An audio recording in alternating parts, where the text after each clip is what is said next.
So Jaime Munguia has his next fight set up for September against Erik Bazinyan. Should be a good fight. Bazinyan, he's a guy who's 32-0 with one draw. He has a lot of knockouts, 23 knockouts. He's the last time he was actually in the States. Uh, he actually won his last fight. So he's basically a good fighter, man. He's someone who shouldn't be overlooked. And a lot of things that Mike Munguia probably needs to work on in this fight should be against a guy like him to be able to extend the jab more, just things like that. And I also feel like Bazian would be a good challenge right now. I think jumping into the fight with Berlanga would have probably been too much for him right now. Not saying that he couldn't handle Berlanga. It's just going from that fight, from the John Ryder to Canelo to Berlanga.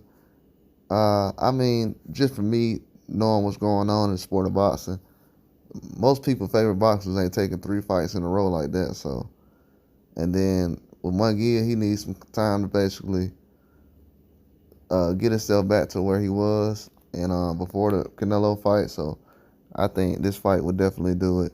And it's a huge challenge. This guy's not a pushover. It's a lot of guys that um, Golden Boy, Top Rank, and a lot of other people are working with fighters outside of Canada.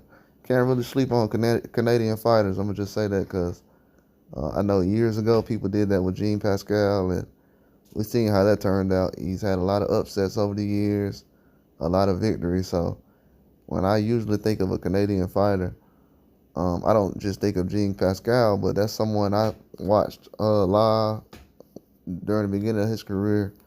And he's a dog if you ever see him fight. And a lot of those guys, they will have losses. You can't get the losses or the draws or anything like that confused because from what I've learned, those guys will take a hard fight in the beginning of their career and not the end. This is not how they do over here where the model is you build up a fighter. They'll have a guy take his tough fights in the beginning of his career. There's no waiting around. So, and with Munguia, he has to basically get his name back into the upper echelon of the elites. And right now, it's a lot of people kind of forgetting about him. I thought a trilogy would be possible if he could have defeated Canelo. If he would have stuck to that jab and not been so aggressive, he would have actually had Canelo where he needed to. But with him being so aggressive and not really sticking to the game plan that Freddie Roach put out there, a lot of these guys, they'll box too much or they'll brawl too much. And I feel like Munguia was in a position where he was brawling too much.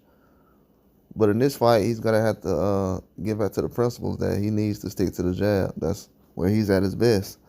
And to go into a fight and get out-jabbed by Canelo, who doesn't jab much, that just shows you that Canelo is a step above, a level above where Munguia is. And he needs to try to fight and claw to get back to that position. But I wouldn't sleep on these fights like Bazinyan or Steve Claggett, all these guys. I know they got a lot of losses. Bazinyan, he doesn't. But Steve Claggett with Teofimo, he has some losses. So yeah, you can't really look at these guys' records or resumes and try to figure out what kind of fighter they are. It's gonna be a challenge. But that's all I got, man. Like and subscribe.